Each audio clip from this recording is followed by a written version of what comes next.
Here are the 7 lessons I learned along the way. Among the 500 I learned along the way, but the ones I chose for today, thinking they might be most helpful. Number 1, most importantly, I am great at failure. If there's one thing I know about myself, is hit me and knock me down. That's always when I come up with my good idea. So sad. I wish I could be great when I wasn't failing, but I am so good at failure. I think I first learned failure in the classroom because I was the dunce, and people gave me the wrong answers when I was called on, and I had to read out loud. I learned shame in the classroom, the idea that you had to read in front of people who could read and you couldn't read. How horrible was that? And to be measured on such a shallow measurement of an individual on how good they are in reading and math, I was the worst. And so, what did I have? I had 15 years in school, right through grammar school and high school, right through all that time to use my imagination. I was daydreaming. Hey, I got good at it. But I learned failure in the classroom. I had 22 jobs before I found real estate. I was fired from 4, which sounds bad, but think about it. I succeeded at 18. I extended my business, 4 different angles on my business, totally new divisions, and I failed at 2. Lost a ton of money as the business was maturing. And you know what I found out? I found out nobody's watching, nobody gives a damn. I succeeded at 2, and that's what they were watching. Not a good track record. I found that when I first had my first profit ever at the Corcoran Group, I had $77,000. I didn't know how I got it. It was end of the year, we have $77,000. I blew it on a new concept. Let's put all of our apartments on videotape. And now customers don't even have to look at apartments. They just watch them in their living room from the lazy boy chair. What a great idea. And I announced it and spent the whole profit videoing every apartment we had at that time when we had maybe 40 salespeople.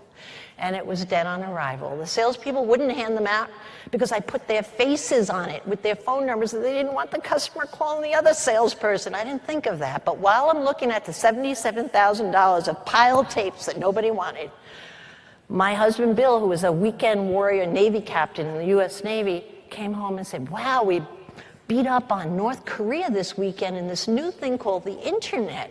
What's that? Well, we had the war game in real time. We could see ourselves blowing them up. It was so cool. The guys loved it. Of course, they loved it. And I said, the internet. And I immediately went in and took all of my videos, because I had a sales meeting coming up. And just to save face, I said, guess what? We're going to put all of your properties in cyberspace. People, whoa, she's so smart. What was I doing? Looking to save face? Boom! Within the first week, we had 2 sales out of London. What is this thing? I immediately registered all of my competitors' URLs, and our company had properties. I didn't know what a URL was. Wouldn't you do the same? It was legal, man. It's not something to laugh at. It's something to be admired for. Don't you get it? All right.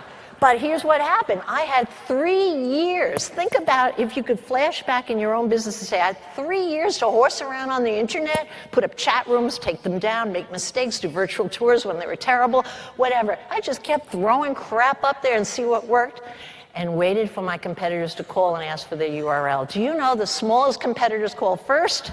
The largest competitors took almost 4 years to call and ask for their URL. I didn't want to keep the URL. I just wanted to know when they woke up to the best thing that was ever going to happen in real estate.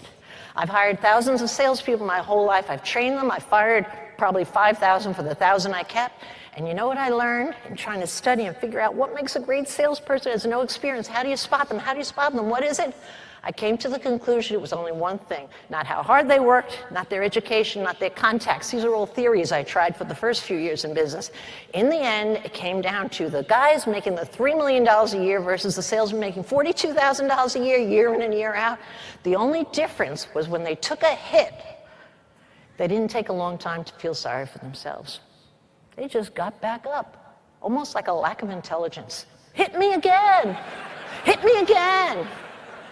And so I found that I became particularly good at spotting superstars because I was looking for a racehorse who had something to prove, not loved as a kid, bad at school, something really bad that they had to work around, and they were out to show that they weren't what people thought they were. And those became the superstars that led my company to enormous success.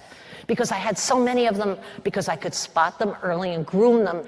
And you know what's great about an employee that you discover they stay with you forever. They don't go around and get romanced by the next guy so readily. So number one, most importantly, I am great at failure.